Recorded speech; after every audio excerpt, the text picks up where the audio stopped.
All right, Oh, game on. Recording is on. Eli Wild is alive. Thank the Lord, he's with us. We have him. He's yeah. back. He had a great What time. is Great up, time in guys? London. Good You trip in know, London. I am excited to be back here. I've got tons of friends and mentors and people that I wanted to connect with in London. And as we go through this training today, I'm going to be breaking down some language, some really important language patterns. But I want to intro with this today. A big part of what we're teaching you here is what happens on the sales call.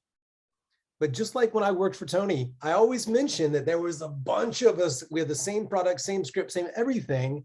But a big part of what made me more successful is what happened outside of the sales call, not just how I manage my life and my day, but how I use these exact techniques to navigate conversations that allowed me to get those opportunities.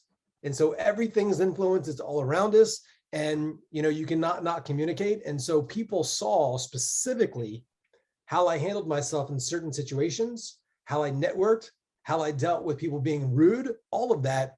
And I leveraged those experiences into other opportunities. And so when I was in London, I got to meet with John Lee. For a while, I know that he was making 8 figures a month. So he's a beast of an entrepreneur. A lot of it was on the real estate side of their business, but we're going to do a JV together. And there's a few other really awesome people that we've connected with, Eli and myself, that we're going to start parlaying into other opportunities. And we're going big. I got up at 5 this morning and I've just been working on the webinar, on some content, and I'm putting together a structure. And then as I go through the basic structure, just like you have a structure of your sales calls, I begin to layer in the influence and the metaphors and the stories and all of that. And so what we're really talking about here today, and even these last 7 weeks, is a solid foundation that has to do with your state. So you begin to think more creatively. And so you've got that solid state, and now you're getting all these techniques. And today is going to be building upon what you've really learned the last few weeks, these little hinges that swing open big doors of influence, changing frame and perspective, all of that, different tools that you're going to want to really ingrain. But for all of this to work, you need to start off with a mindset that is possible. Every no person has a yes person inside of them. It's a state that we want to access. And so you're getting all the linguistic tools, the metaphors that Eli went over just the other day, all the different tools that you're going to want to really ingrain. So there's a lot to unpack here, and it's a lot of fun. But Eli, did you want to go over some takeaways from just the other day? Because they had a lesson just 2 days ago. Yeah, just a couple days ago. I would love to hear from you guys. Any takeaways, aha moments? And as you guys hit the reaction button, again, raise your hand. It helps everyone else to hear from you guys. One thing that Eli just said, I think, is key, because he has so much gold. Sometimes we need to pause and appreciate what he just said. Every no person has a yes person inside of them. It's probably one of the best things you can convince yourself of. Because if not, if you think sales is just about meeting someone and figuring out if that person was ready to buy or not, then what happens is the moment you get any resistance, you go, oh, this person's probably not qualified, because it's easier for you to think they weren't qualified in the first place. And that's why they didn't sign up, instead of blaming it on yourself that you didn't have the communication skills to qualify them. So that's what we always do. We make the mistake of disqualifying people that could have actually signed up. So every no person has a yes person inside of them. Really powerful. The best way to look at sales, I think, as a sales coach, you guys should hear this. Like, I believe everyone should have the ability to close anybody. And then all you're doing on that call is figuring out if you think they actually would get a result. If you think they're going to get an outcome and a return, then you allow them to sign up. That's how you should look at it. You should be able to close anybody. Because if not, if you're just seeing the world as, we'll see if they're a good sign up, you're not adding any value to them. You have to be able to help someone shift where they were to becoming the person who would sign up. That's what sales really is. So I'm seeing some claps and some good stuff in the chat. So I appreciate that. Would love to hear from you guys too. Yeah, and remember this, guys, as Michael Jordan said, he said he never lost a basketball game. He only ran out of time. meaning that he believes that if he had enough time, he would win the game. Yeah. And that's always been my mindset with sales. And some of you have heard me tell the story about Captain Ron down in Key West, and he finds this $500 million worth of gold. What allowed him to do that was, number one, belief that it was there. Number two, that it was possible. And number three, that it's worth it. And so some of you have heard me tell this entire story, but what leads to the gold is looking at your calendar, your Facebook profile, Instagram, wherever your leads are, you need to believe there's gold there, but that's not enough because you see other people achieving those success. But if you might believe Grant Cardone can find it and Tony Robbins can find it, you need to believe that it's there, and you already do, you wouldn't be here, but you also need to believe that you can find it. Not just some other special person with their big following can find it. You need to believe you can find it. But the third one is that it's worth it. In the Captain Ron story, I always say, some people would say 22 years of your life, quarter of your, probably like a good quarter of your life dedicated to finding some gold, not worth it. And so some people would say not worth it. But for you, you always need to be making that evaluation. And this became my superpower because number one, I believed it was there. I believed I could find the gold in this person. I could help them find it. I believed that I could do it. And the third belief, though, like, is it worth it? And for me, I knew for a lot of people, it was like not worth it. And, like if I really liked somebody, I could buy the course for them. If I was a personal trainer, I could wake them up at 5 a.m. and go to their house and just be with them 24/7. That's called not worth it. But I always start with the presupposition that I can move this person, I can get a result. And so it puts me in a frame where I'm authentically evaluating you. Like, is it worth it for me to sell you? Like, I already know that I can. I already know that I can help you. I know that I have something that can completely change the quality of your life. But are you going to be a pain in my butt? Is this worth it? And so as I put myself, I'm actually accessing a different part of my brain and my emotions when I'm coming to the call and I'm skeptical of you. I'm analyzing you. And so it changes the dynamic. And I know just generally all of you here are in a capacity where you're getting inbound leads, or you have people that are willing to at least book a call with you instead of hanging out with their family, instead of doing whatever bajillion other things. What they've done is they've raised their hand to talk to a stranger on the internet. So you already know that person does not have a perfect life, because nobody with a perfect life talks to strangers on the internet unless they want something. So you have something of value, and you need to already start off with this mindset, like you have something that can change their life and you're evaluating them. The more you can own that, the more leadership you'll be able to convey in your communication, and people will start leaning into you. So really, really important. Awesome. Okay, a little rapid recap before Eli takes off today and gives us some sleight of mouth stuff. Rapid recap. Over the framework, we talked about framework is number one. Then after the framework, then we teach a little bit more of the personality selling. If they're too significant, we break them down and create some doubt. If they're too stuck, we build them up and to let them know that it was not their fault, it was their missing link. So you put them in that little window, right? Speaking to the type of person, how they're showing up to you. If they're showing you that they want to be seen as intelligent, feed them that a little bit. Oh, so you've done the research. Let them know that a little bit. Don't fight them on that, where you try to make them feel stupid. Instead, you'll have much better luck to say, you'd be surprised how many people, and you blame what stupid people do. I don't want to say hard-headed, but you'd be surprised how many people are stuck. They know they need help, but they're afraid to reach out for support. So I'm glad you're at least on the call, man. For you though, and then little things like that are going to go way further than trying to convince someone who thinks they're really smart that they're dumb, and then they don't like you and they're fighting and no one wins. You don't want that. So again, step one is the framework. Step two is personality selling. And then as you go deeper, then we start doing this sleight of mouth, these embedded commands, these story sellings, metaphor sellings. But you always need that framework first. So just a couple quick tips before Eli takes over. 2 tips on the framework. Number one, if you guys are taking notes, number one, the idea of aim small, miss small, right? You have to know what your target is for each question so you know if you missed the target. So tip number one around the framework is know the why behind why you're asking each question.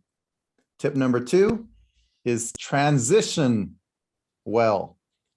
Transition from question 4 to question 5 in a smooth way. Transition from question 10 to question 11 in a smooth way. For example, someone tells you, yeah, so I've just been really frustrated with where I'm at right now. And I feel like I got to look at some new options. Okay, man, for sure. And thanks for sharing that, man. I can feel the frustration for sure. When you say though, that you've been feeling that, is that like a new thing, or how long has this been going on for you for? Like that flow sounds so much more natural. It doesn't sound like I'm so much on a script, even though I know what my next question is. I'm mirroring his words back to him. Right. So those are 2 tips for the framework. 2 more tips for the personality selling. Bring them into that buying window, bring them on that board, right? Aim small, miss small. So if they're too significant, tip number 2, speak to their personality. And then finally, just to recap what we did on Monday, using metaphors can act as evidence of their original concept. Again, using metaphors act as evidence in the prospect's brain that the concept that you were just trying to prove is true. If they agree to the metaphor, they typically agree to that original concept. So it helps to have a bunch of metaphors. We taught you how to create your own kind of look at the structure of metaphors so you can create your own, look at the structures of bits so you can create your own. We showed you that on Monday. It's great to create your own, but if not, we gave you about 15 that you could use on Monday. And then also the idea of short stories, telling these little mini stories in short form to still get the same outcome without any defensive thinking. Because if I'm on a call with Mr. Don and Don's in the room and I'm trying to sell Don to pay me $30,000 to teach some sales training, and I'm just all over him and I'm saying, you need to work on this. You're not this, you're not this. A normal person, a normal Don is going to try to defend himself. So it'd be better for me to attack myself in stories where I say, I remember feeling so frustrated and lost because I was like trying to figure everything out from just like watching people's YouTube videos. I was like a fly in the window. And if you're looking at Don's body language, he just grabbed he's got fish hooked right there. He caught him. So it works so much better if you do it that way. It works so much better if you try to think of it like this, have a path that has the least resistance for them, right? You're taking them down the path of least resistance to the place that, it's a walk you've been on way more times than them. Your offense is better than their defense, and that's all you're doing. All right, Eli, you are up, brother. Let's go. So the last couple of weeks that I was here with you, we went into some of the different sleight of mouth patterns so you could really understand things like counterexample. Gave you a lot of that. We talked about the content and the context, changing the frame through which they see it. We talked about the internal, which is like their beliefs and their values and their commitment, versus the external, time, money, spouse. So we went through a lot of that. And now for today's lesson, though, I want to just break down for you my favorite of these patterns. We went over a bunch and I gave you a lot of different examples. And I said that it's not just like one sentence. At the end of today, I'm going to show you some ways that we begin to combine them. And so the last few weeks, if you've been doing the homework, which I know a lot of you have, it's kind of like understanding that we're changing the frame, changing the meaning, changing the association, and pulling apart the belief. And so these exercises and the languages that you've been really mastering, it's kind of like Mr. Miyagi and Daniel-san painting the fence, wax on, wax off, understanding the language. And now we begin to put together the moves. And so before we go into some of the different, techniques on how we can pull them together, I want to break down for you just so you can see it side by side, an actual textbook example. So this book, again, Sleight of Mouth, Robert Dilts, he observed Richard Bandler and saw that when this dude was speaking, he was doing something very interesting with his language that was changing the mind of the prospect of the patient on the spot. And so what he did is he observed these 14 different language patterns. Some of them are not really that great for our purposes of influence. Some of them are really challenging. Some of them are just kind of out there. But there's a handful that are really, really useful that I use all the time. And so for today, I'm going to show you the textbook example just so you can see what it is. And then we're going to apply that same language pattern to the belief, the complete belief, I don't have the money, which means I can't do it. And so you're going to begin to see the pattern of a belief. And I'm going to give you a handful of different examples that you can look at. And I'm going to give you exact language patterns for how I've turned around objections, how I've shifted beliefs word for word. And so without any further ado, sleight of mouth patterns, here we go. So the belief out of the textbook that we're going to look at is this: your being late means that you don't care about your job. So imagine that somebody says to you, you're being late, it means that you don't care. This means this. So as we talked about before, this is a complex equivalence. This means that. And so what we want to do is take this same structure and apply it to the belief, I don't have money, which means I can't buy. So again, as we went over 2 weeks ago, this is different than it's too expensive. This is, I don't have the money, which means I can't do it.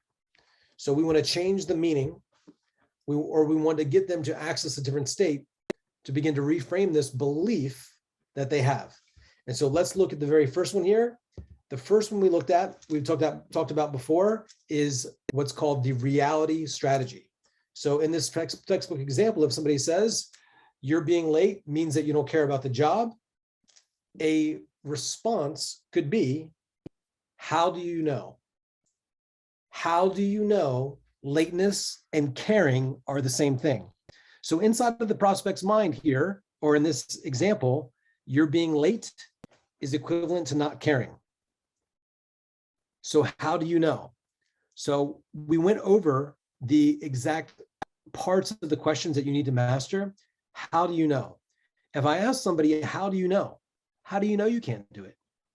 Some of you have seen me do that example sometimes where I ask my audience member something like, hey, what's your name? How do you know? That person has to go into their head and think, oh, well, I've always responded that way. Or my parents just gave me that name. And then I always ask them, well, have your parents, I'm sure they care about you, but have they ever said something to you that wasn't 100% true? So what I'm doing in that example is I'm asking them questions about how they form that reality, because the fact is none of us were there when we got named. And so we have to kind of make it up based on what somebody else told us. And so what we're doing is we're loosening that hold on that belief that's creating some uncertainty there, which will make that person more, they have a higher ability to be influenced because we changed the structure of the belief. And again, a belief is a feeling of certainty. And so if somebody has an objection about time or money or anything external, remember, a belief is a feeling of certainty. So people believe they can't afford something. They believe they don't have time. They believe they need to talk to somebody. So they have a feeling of certainty about what they can and they cannot do. And so what we want to do is begin to loosen their hold, take away some of the certainty that they have around that belief. Because part of the reason they have that belief is just because of the repetition. And so as influencers, we want to change the structure of that belief. That's what we were doing at the highest level. We're getting people to create new associations, different beliefs about who they are, about what's possible. And just like our names, but to go back to that example, part of the reason that we all respond, like I respond to the name Eli, you respond to your name, and it's just become repetition. You know, you have a repeated way of responding to something just because of repetition over time. But for some of you here and some of your prospects, they have a conditioned response to 5,000 or 10,000 or responsibility or decision-making or seeking permission. So they have a belief, a conditioned response based on their values, based on their internal commitment. And so what we want to do is take that objection from something that's seemingly out of their control, like time and money and spouse, anything outside of them, and put it back inside of them. How do you know? Now they have to go back inside of their head and ask us, well, how do I know that?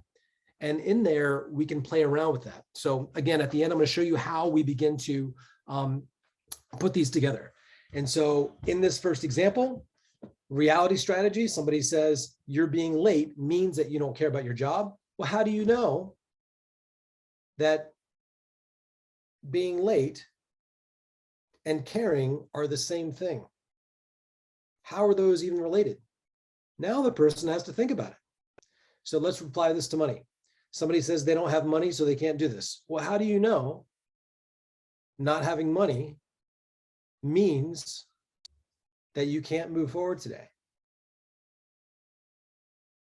The United States is trillions of dollars in debt, but yet we give away billions. We just gave away $40 billion.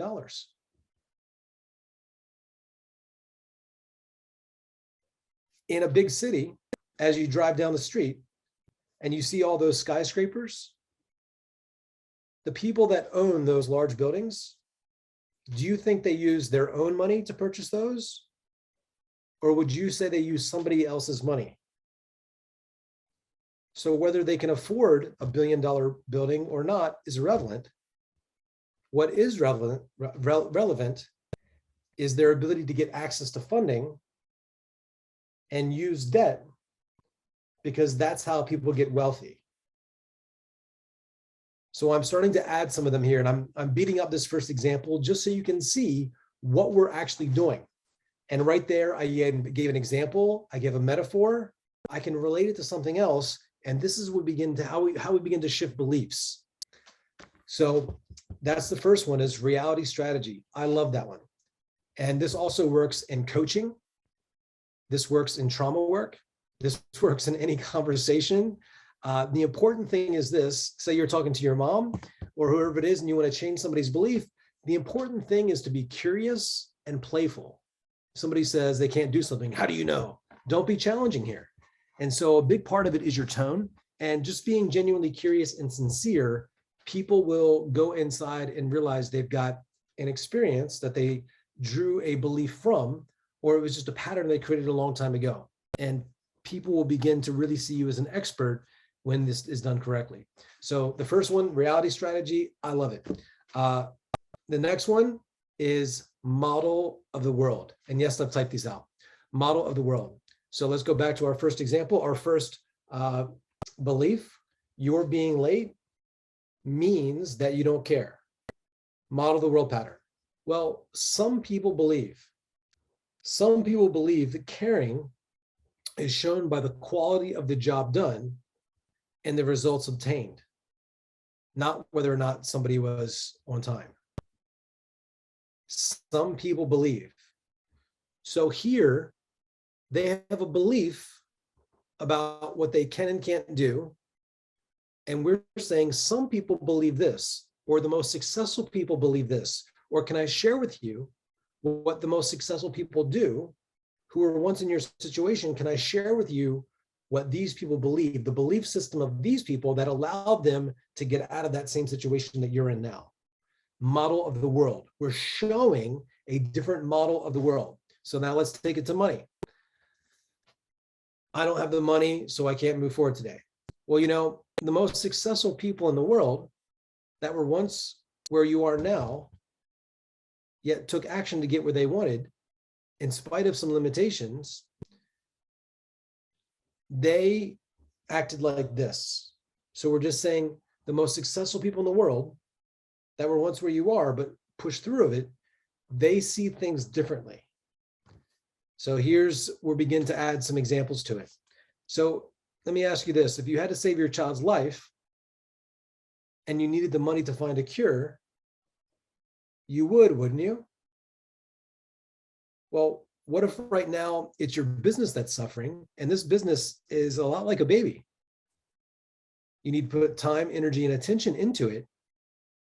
But this baby, this business here, is one that will support you and your family for life. if you do what's necessary to help it thrive and grow strong. Then it will take care of you and your family for life. You do want a healthy business that can support you, don't you? So what we're doing here is just using a model of the world. Some people believe, the most successful people believe, all of the most successful people in our business, they treat their business like their baby.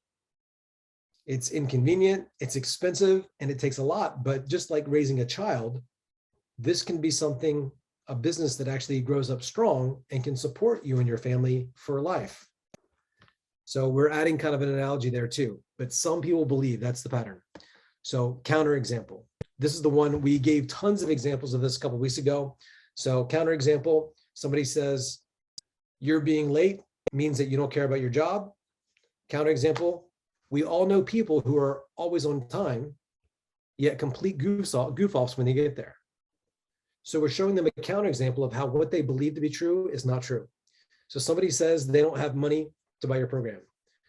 Hey, was there ever a time in your life where you didn't take advantage of an opportunity because of money and it ended up costing you a lot more? That's a great example right there. You know, I can appreciate that this is a little out of your budget from what you told me. And I'm sure you want to go with the cheaper option out there. But let me ask you this, was there ever a time in your life where you didn't take advantage of the premium product and it ended up costing you a lot more in the long run? Most people will say yes. Was there ever a time in your life where you did find a way to make something happen where you thought you couldn't? How did you do that? And so we're getting them to realize that they've been resourceful before. Or we can add this to it. So I always did this. I always added a new question. And I said it like this. The real question is, why don't you have the money? That's the real question, isn't it? I mean, if you don't fix this problem now, isn't it just going to cost you a whole lot more in the future? So the real question is, how do we find the money? Because you do want these results, don't you? So you don't have to struggle like this, like you have the past year. Counter example. Next one is intent. I know you guys have heard me use this one a lot. So somebody says, you're being late means that you don't care about your job. The textbook example is, hey, my intention is not to be late or uncaring, but just to give you the best possible quality of my time and the highest productivity I can while I'm here. Intent, changing the intent. Well, hey, my intent wasn't this or that. My intent is this. So you can say my intention is or isn't, or I'm sure your intention is or isn't.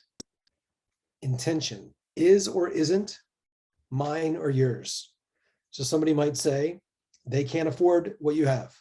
Well, I understand what you want to do, what you really want to do. I'm sure your intention here isn't about buying some program. It's really just to make sure that you put your family in the best possible spot so they can have a great future. I'm sure your intention is just to make sure whatever decision you make here today, that it's one that puts your family in a better possible spot.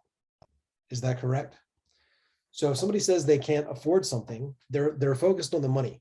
I often say, well, regardless if you invest or not, I'm sure your intention is just to make sure that wherever we discuss here is going to put you and your family in the best possible spot. So the real question is, how do we do that despite any concerns? So I'm changing their focus from off money, and I put it onto doing the best possible thing for your family long-term, regardless of any situation that you might be in right now, because we do want to focus on the long-term, don't we? So I'm sure your intention isn't just to save a little bit of money, but to make sure that you have a real system to make sure that you don't have to worry about money in the future. That's your real intention in having this conversation, isn't it? So I'm changing their intention. I'm changing the frame. Are you guys understanding it? Yes? I'm sure your intention isn't this, it's this, because this is what you want. Isn't your real intention here to make sure you create a business so that money isn't such a struggle for you in the future? I'm sure your intention isn't just to save a little bit of money right now, but it's just to make sure that you have a real plan in place moving forward. Is that right? regardless of the money, it sounds like your real intention here is to do the best thing for your future or your family long term. Is that right? Am I correct in saying that? And people will say, yeah. So we change the frame, we change their focus. Next one is called redefine. And I gave you lots of examples here. I posted a lot of these inside the Facebook group. I love redefine.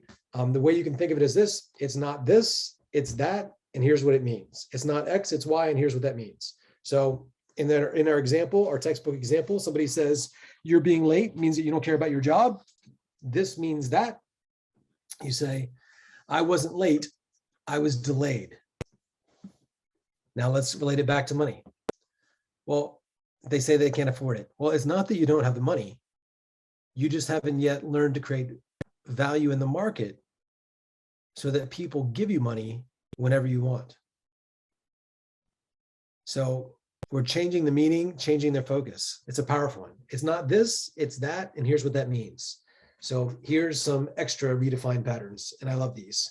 Well, the issue here, Bob, isn't the problems in your business so much, but really the support you're giving your people to improve.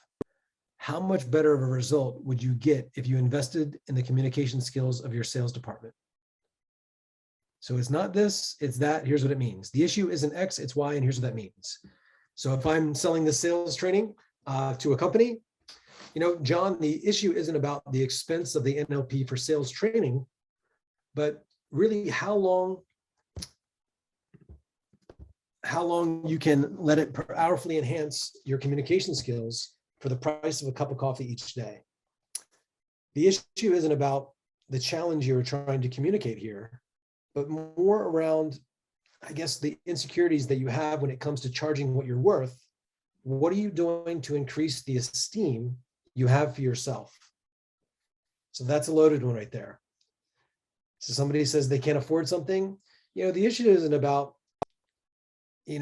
how much you're charging right now, but more around the insecurity that you have somewhere inside of you when it comes to charging what you're actually worth. What are you doing to increase the self-esteem you have for yourself? So that is a very loaded question. The issue isn't my lack of experience, but whether I can get you the results. Would you like me to briefly show you how we are going to get that together better than any of the experienced applicants you've talked to before me? Powerful one. Consequence. I'm going to go through this one relatively quick.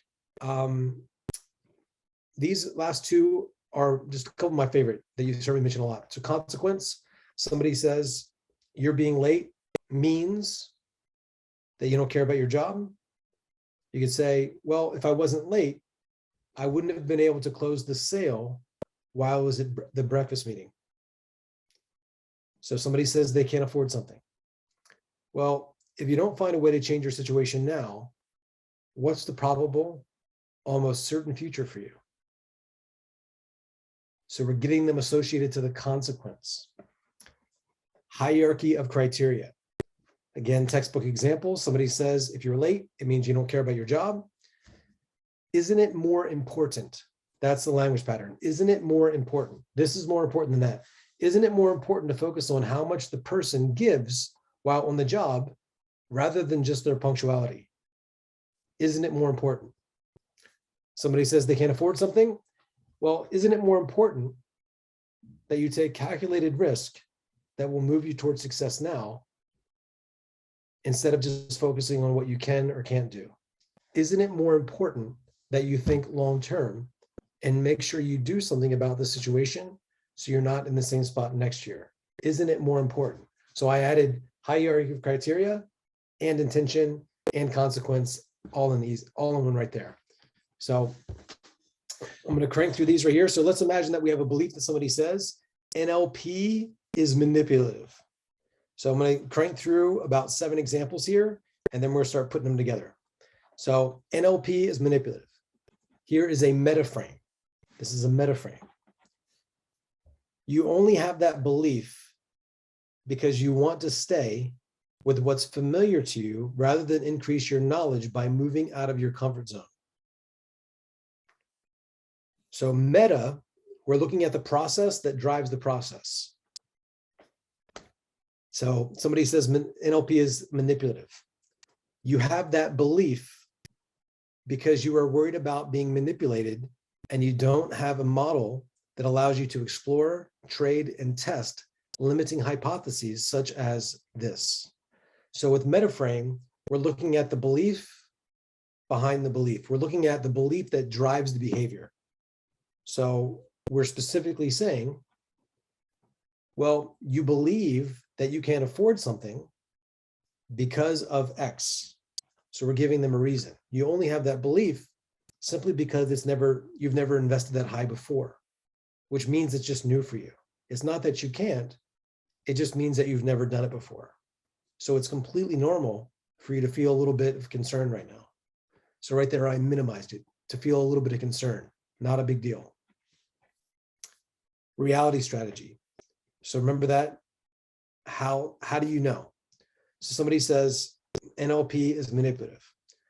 If it really weren't manipulative, how would you know? Well, how would you know if it wasn't? Now they have to go inside of their head and figure out how it's not manipulative. Well, how would you know if it wasn't?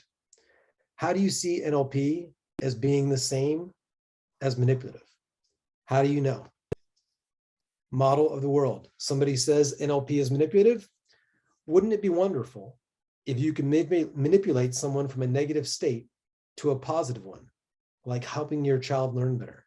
Wouldn't that be cool? Not all people believe that. Some people believe it's just a way to resolve conflict. Model of the world. Not all people believe what you just said. Some people believe it's just this. Apply to self. This one's pretty funny. Somebody says NLP is manipulative. The belief that NLP is manipulative is a very manipulative belief in and of itself. So you might not use that one because it's really challenging. Here's another example of it. Apply to self. Somebody says NLP is manipulative. Would it be of value or interest to you to learn techniques that are reportedly manipulative so that you may be aware of what others are doing to you all the time, or so you can use them on yourself to create positive changes in your life? So apply to self. Change frame size. If everyone were afraid to try something new for fear of manipulation, what would happen to education? Changing frame size. Hierarchy of values we talked about. Somebody says NLP is manipulative. Don't you think it's more important to communicate with flexibility and be in rapport with people than to not communicate at all for fear of being manipulative? Counter examples. If people feel NLP is manipulative, what else do these people feel manipulated by? Redefine is not that NLP is causing manipulation. It's people's values about their relations with others. It's not this, it's that. Here's what it means. So part of your homework is going to be just playing around with there's probably about 10 objections that you guys get all the time. We talked about these the last couple of weeks. A lot of them are time, money, spouse, but we want to flip it around to something internal, their beliefs, their values, their commitments. And so we're changing it all the time. And I want to give you a bunch more examples just so you could see the pattern. And you'll be able to pull these out of thin air the more experience you have with them. So putting it all together, here are some real world examples that I've used on countless sales calls. So let's imagine somebody says this. You're on a sales call and somebody says, "Can I get back to you? I need to think it over," or something to that extent. And so some of these are intense and they're combining them, but you guys will see the pattern. So somebody says, "Can I get back to you?" Sure, if that's how you make decisions. But can I give you some insight as to what's working for folks in your situation? And look, there's no pressure here. But the opposite of action is not inaction or no action. The opposite of action is actually delay. And the people you look up to that were once where you are, but are now way ahead of where you are, they just don't make decisions that way. So right there's an advanced example I combined model the world twice in there. I combined redefine. It's not this, it's that. Here's what it means. The opposite of this isn't no action, it's delay. We're defining what it means for them to put things off. Say, look, and we agreed, sure, that's how you make decisions, but can I give you some insight as to what's working for folks who were once where you are, but are now way ahead of you? So that we're introducing a model of the world. So I love that one. And I want you to notice here, this isn't, yeah, but this isn't, hey, but the product's really good. Hey, let me do a fast action discount. Hey, you're missing out on this opportunity. I really want you guys to see that what we're doing here, when we're getting this, hey, I got to think about it, objection, we're not saying, oh, but the product does this. We're not trying to prove the product. We immediately flipped it into something internal, how they make decisions. And in leadership, what we're always doing is we're evaluating how somebody thinks, what they believe, their values, and how they make commitments or decisions. So it's not about the price, it's not about time, it's not about anything external, even if it's a spouse objection. Internally, they've not communicated with their spouse that this is important to them. They've not been committed enough to have that difficult conversation with the person that they're in a relationship with. They're not a leader. And now they're wanting to lead other people. So something is off inside of that person. So we're fixing the way they think and the way they make decisions. That's what leadership is, by the way. So I put here, an inferior leader imposes constraints, rules, beliefs, values, and standards on another. A superior leader, which is what you're going to be, gets the individual to meet a standard with him or herself. So somebody could say, well, it's rude to challenge somebody like that. Or somebody might say, when you're challenging somebody, and they might say, hey, well, that's kind of rude or that's uncomfortable. Realize this, the rudest thing you can ever do to someone is let them make an excuse that harms them forever. If you have an enemy, the worst thing you can do is let them have an excuse and don't correct it. That's how you really hurt someone. So here's another example. Somebody says they're stuck and they're trying to think it over. So sometimes we just want to ask a question and that'll immediately break their pattern. So it might sound something like this. Well, let me ask you a question. What are the chances that you're going to be able to hit your goals on your own, knowing that you've already tried everything you know how to do, and in 3 years, it has not worked out? Honestly, what do you think your chances of just magically fixing it right now, scale of 1 to 10? What are the chances? Somebody will say, like a 2. Okay, so 20%. Now, what are the chances that you'll be able to hit that goal with a proven guide that has thousands or hundreds of proven case studies? Let's say the person says 6. Okay, so professionals, experts are not looking for a 0% failure rate. That just doesn't exist. There's always going to be some risk. Successful people are always playing the odds. So let me ask you, would you rather have an 80% chance of failure or a 40% chance of failure? Or another way to say it, would you rather have a 20% chance of success or a 60% chance of success? Of course, you want to take the higher chance of success. The people you look up to, they have the same risk as you, but they are in a comparative risk analysis and they are choosing the path that has the least risk and the highest upside. So we're teaching people how to think. So somebody says, here's a funny one. Somebody says, you know, it sounds good, but do you have a fast action discount? Or can you maybe do it for less money? Can I pay you less? I love this. There's a couple ways you could handle this. So somebody might try to negotiate with you. And I've heard this really common. So if somebody tries to like negotiate and get a discount, here's one thing that you could say right away. And I didn't put this on the sheet.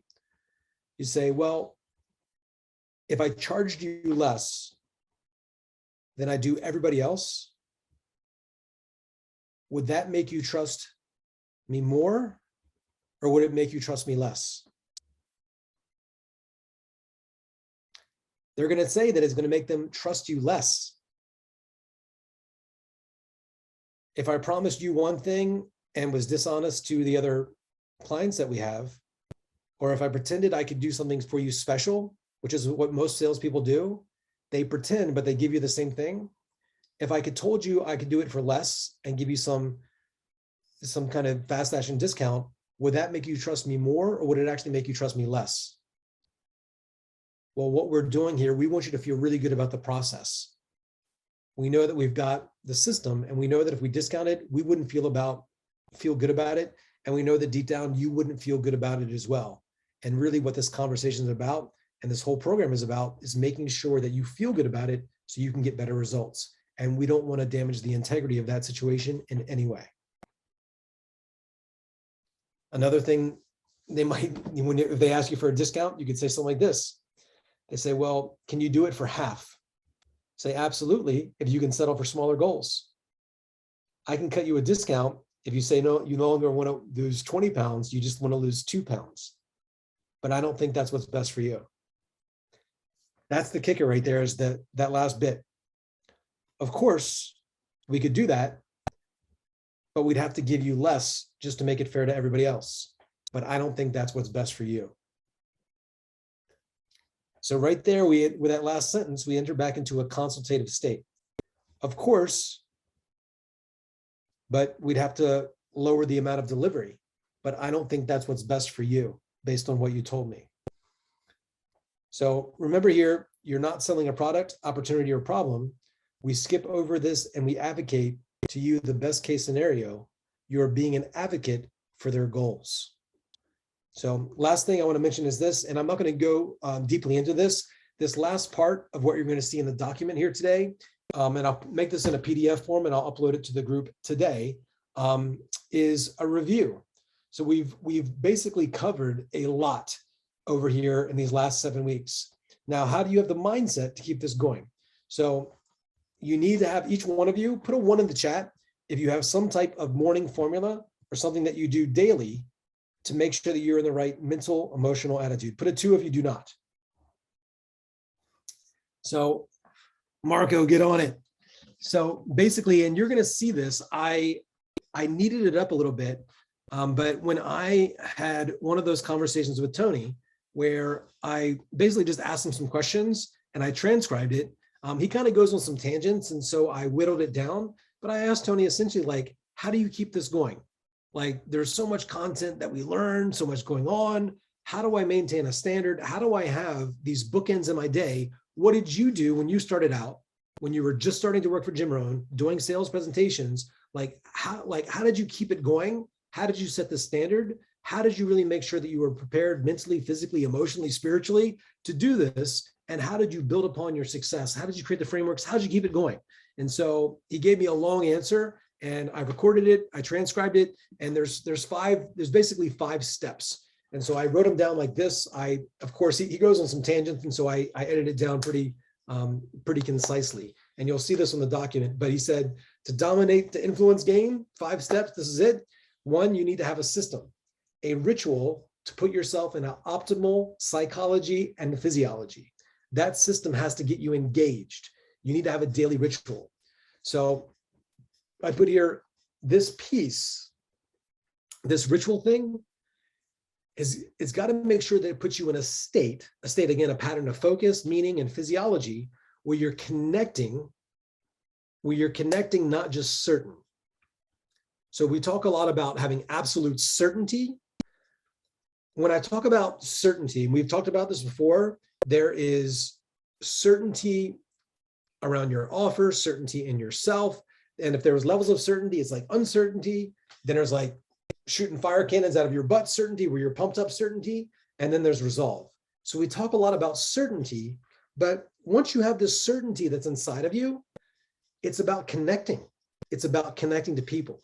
And there's always 3 levels of connection that we want to talk about, and they're in order. And so the first, as you're going through your ritual every single morning, because again, you've heard me say this before, I've done thousands of seminars. I don't wake up every day like, yay, another seminar. there's got to be a sense of purpose. And when I talk about the purpose and the passion and the meaning, again, I don't mean just like this passion where you're all like erratic and crazy and I've got this great thing. People go to Tony Robbins events and they come out of there and they're like manic. They're like so pumped up, and it actually turns people off. And so you kind of have to like reassociate yourself and get yourself connected.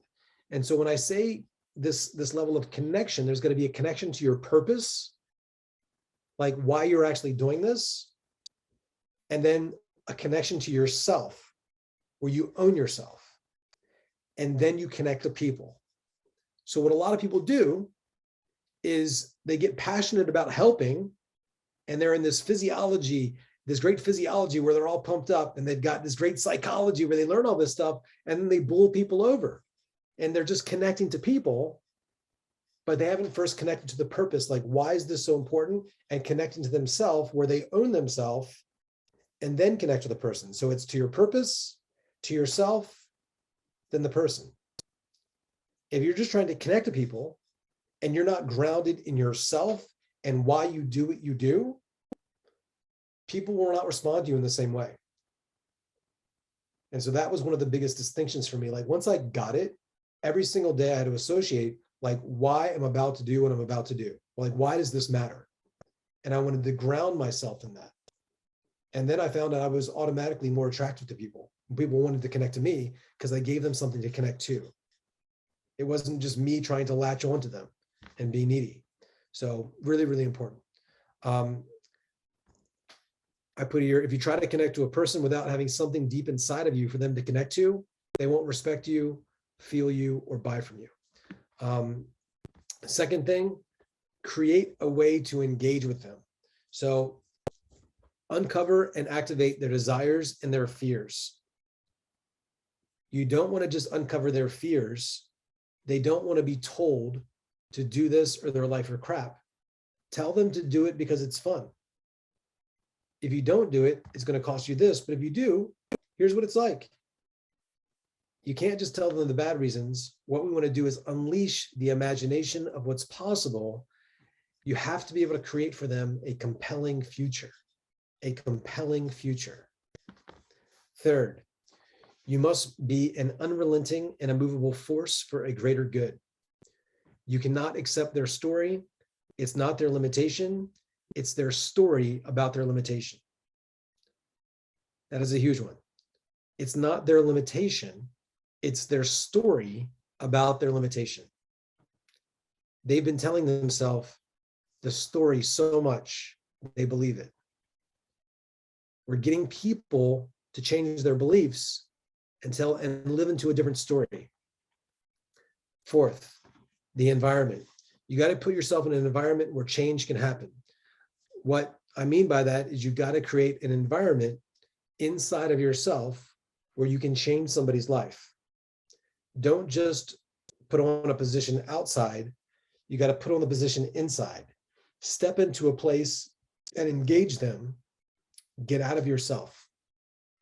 And then step 5, review and journal. Every single day, ask yourself, what was something I did well? What's something I can improve?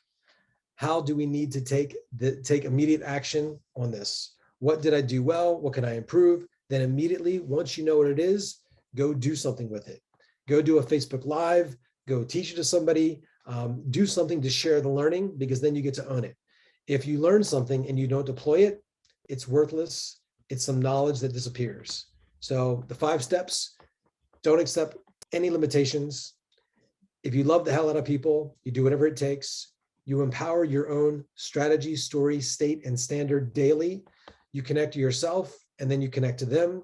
You respect their individual world. You have certainty. You're persistent. You hold space for them. You see a compelling future for them, and you hold them to that standard. You're consistent enough to help people daily, and you want to be a partner with them in changing their life. And so that right there is some review, and I will put this inside of the Facebook group. But what takeaways do you guys have? Mr. Sanchez, are you guys still there? Boom. Awesome stuff, dude. That was so good. Antia dropped it in the chat. So good. A lot of great feedback too from everyone. Andrew says best 3 minutes for the call was just a few minutes ago. So many really good stuff. Let's hear from y'all. We'd love to hear from you guys. Just raise your hand and let's start with Jay. Let me call a couple people out. Jay Aquino, what are some thoughts that you have, some feedback from you?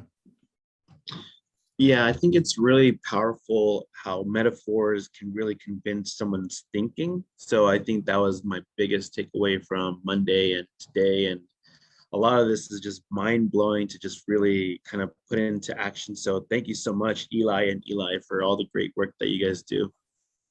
Awesome. That's really cool, man. Thank you for sharing that. The whole metaphor thing works really well. Just a quick reminder of one of the reasons why it works so well is the moment someone locks into that metaphor, say it's something like we talked about small hinges swing big doors, they're going to think in their own brain what that big open door is now, like what that opportunity means for them, right? And so instead of us trying to spend 5 hours trying to figure out what all those individual doors are, you can drop a metaphor and you'll still get the same result. All the pros without the cons of taking 5 hours. So really good stuff. Mr. Chris Flatten, you're up. Yeah, I think there's two big things that you brought up there. I loved the whole money analogy that you used about, like, you have those people that have those billion-dollar buildings, how they didn't use actually their own money to do it. And in the offer that I'm on, you've got people that have that 9-to-5 mentality that are trying to get into the entrepreneur mindset, right? They're trying to get into that owning their own business type of thing, but they always have the money excuse. And we have a lot of people that literally don't have money, but that analogy really, like, it clicked with me, like, that envisions them actually being that billionaire owning a building type of thing with the business that we're offering.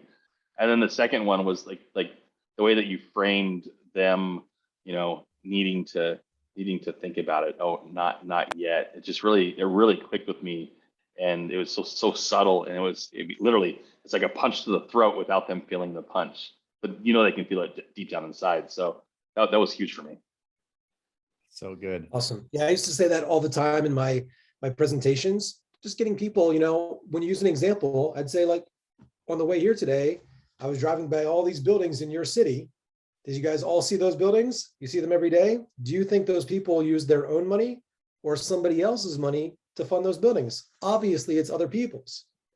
So when we look at the most successful people, what is the belief that they have inside of them that allows them to basically control the world? And it's very different than what we've been taught. And so there's kind of an us versus them. We didn't learn those things. We didn't learn this. But yet, here's the truth. And so automatically it's more engaging. And people, if they're buying into that frame, they realize they don't know that stuff. And they realize that there's an error in their thinking, because if they feel like they're going to save money to get to $1 billion, nobody saves money, $1 billion. It's an error in their thinking. So it's opening them up to the fact that there's a better way. And so it's important for him to pull people through. That's such a good one right there. You're not going to save your way up to $1 billion. Yeah, nobody does. Hard to do that. Yeah, pretty tough. Really good. Llewellyn, you're up, sir. Hey, gents. No, yeah, I just, besides the fact you just armed me with a lot of reactions to uncertainty and financial objections, thank you so much for that. Yeah, no, that could be great. That could be great later today. What really kind of hit me in the last couple of sessions was the use of the metaphors. I didn't really realize that metaphors are like this. They're the successful meme that's kind of been around our civilization, right? For like back to history. There's a reason why, kings and religious leaders used it, because it built that certainty if you just filled it too. And I use it in my calls anyway, but I didn't realize why I use it. So that's a very empowering thing to recognize. And it's understanding things that really hit me. When you really start introduced to the fact on, validation and belief in what you do, that actually, it's not the whole reason why, but I chose to go and join the program that I sell to guys in Cancun just this weekend. So I attended that and I saw what we actually did. And there's a difference in understanding what you do and knowing what you do and believing what you do. And ever since that retreat, I've been kind of hitting it like crazy. So yeah, it's huge. If anyone can ever just kind of like get some form of like internal perspective of what they actually do, then it just empowers you. It just like increasing your calls tenfold. So good. Thank you for sharing that. Yeah, the idea of speaking in metaphors, like we talked about, every amazing speaker that you know of from 500 years ago, 1,000 years ago, like those are all metaphors because they translate forever and they land for anyone. Because anyone could translate what that means when you say something along the lines of like, I'm so glad, Llewellyn, you're talking about this continued education, because your mind is like a garden, right? You're either going to cultivate it or you're going to allow it to run wild, right? Either way, you're either going to cultivate it or neglect it. But whatever choice you make, it's going to come forth. And so I love the fact that you're planting good seeds. Like if you say things like that, every single person knows what that means to them, what the weeds are in their life, what planting good seeds are in their life.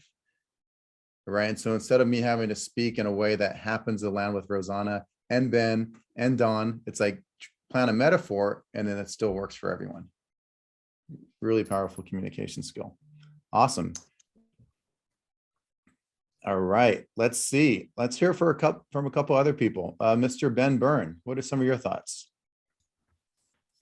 Geez, there's a lot there. I love what Eli was saying at the end with the sales system, but what I kind of took away is just understanding all the patterns of reframing people's beliefs. And it helps me because I don't have to remember like a specific thing, like, you know, like, oh, this is a redefine and then a model of the world. And then, you know, like a counter example is, you know, that can just get confusing, but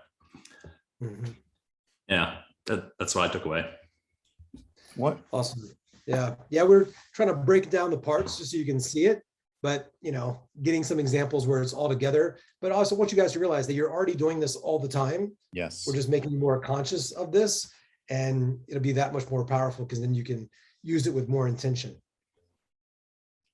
100%. One tip on how I've seen Eli use it, and it could be helpful, because he said so many great things there, right? Like the issue is not that you don't have the money, you just don't have the right skills to generate the money.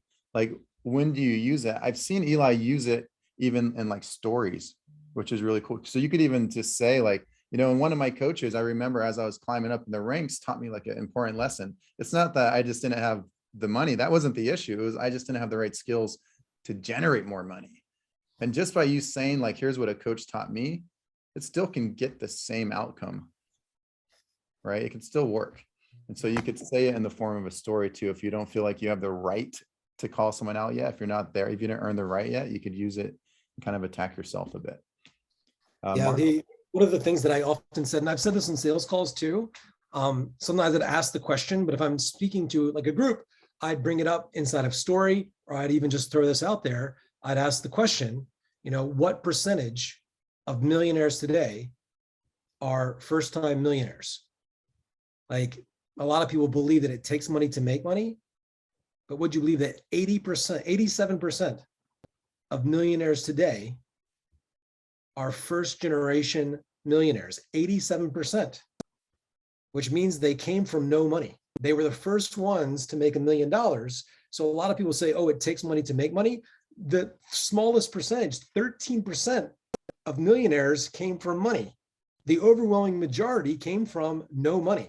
So if right now you don't have any money, you're like most people who achieve money. It doesn't take money to make money, it takes courage.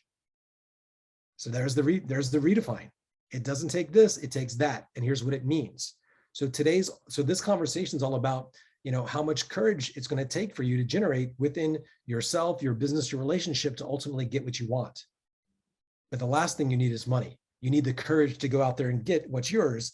87% of millionaires in America today did not come from money. They came from a painful situation, one that moved them to take some action to now have the resources to be able to support their family for life. They decided that they were going to be the one. They were not going to be the one to make excuses about their past.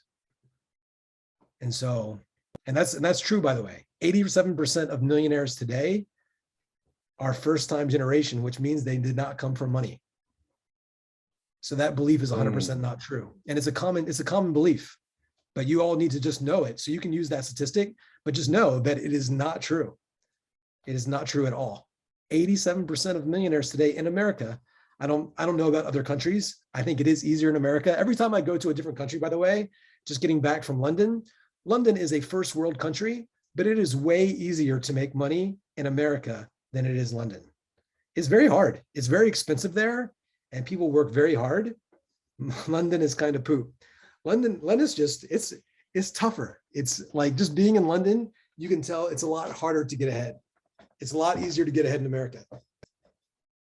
You know, not to poo-poo, not poo-pooing on London in any way, but man, it's a lot easier. It's a lot easier to make it in America, I believe, because when you're in London and you meet all the high ticket coaches, they run all their ads in America. When you talk to people in Australia, they generate all their business out of Americans. This is where all the money is. It's easier here. So Llewellyn, if you remember anything today, it's those reframes and to get a plane ticket to America as soon as you can. Yes. I'm in Mexico now. I'm getting closer. Oh, you're almost here. Close enough. Mr. go. Marco, you're up, sir. Oh, I know we're out of time, but going back to us using things that we don't know we're saying, I know that I say a lot that no one gives 100% to something they don't expect will work. But when you expect more, you'll do more to make it work. So I don't know which language pattern that is, but that is something that I say a lot, and it tends to land really well. I like that. Yeah. Really good. Super. I like that one. Awesome. Cool. Any final thoughts, Mr. Wild? This is good. You know, I kind of wanted to put together these sleight of mouth patterns. And, you know, again, just to recap what I said, 3-4 weeks ago now, when I saw Tony Robbins at those events, asking all these questions, doing all this stuff, I was like, what is this dude doing? I took literally thousands of hours of my life recording and transcribing, and I had a pink highlighter highlighting all the questions. And I was like, there's something here. And I began using them in my own talks, using them in those same questions in my own sales calls, and they worked. But once I got the books, and once I started to figure out how to use these intentionally and combine them on my own metaphors and examples, that's when I got a lot better at sales, because I knew why I was saying what I was saying. And so for each one of the patterns, I wanted to give you the belief structure to see that it's just a pattern, and realize that there's a resource that we could access inside of somebody to get them to pull apart the belief that they have, the feeling of certainty they have something about that's limiting them, believe that if they can access a different belief, a different association, they can make changes. And that belief will create a new action and a new result. And so what we're doing is just changing those associations, and that's what those patterns are. And so if you didn't memorize any of the patterns, but just knew what you were actually doing, what you were looking for, and as they got hesitant, you didn't start trying to pile on discounts or can be combative about something that's like time or money or spouse, anything external, you begin to really get really acutely sensitive to the language and realize there's something inside of them, a belief, a commitment level, a value, a meaning, a purpose. There's something inside of them, a state that they have not yet accessed. And so as we use a metaphor or an analogy, a perspective, we say, hey, it's kind of like this, or think of it this way. And we give them these different examples on how they can see something differently. They can change their perspective. That's when it all changes, and so that's ultimately what we're doing as leaders, because you can't just give people money. You can't free up their calendar, and you can't talk to their spouse for them. You can use these patterns. You can use an example. We can ask some questions to get them to think about things differently, to access the resource state of the emotion, the energy emotion that's going to move them out of their current situation and into a better one through your product, service, or ideas. That's it. Boom, shakalaka bam. Love it. Boom. So good. Thank you guys so much. We'll see you guys next Wednesday. Awesome, guys. Much love. See you guys. Bye-bye.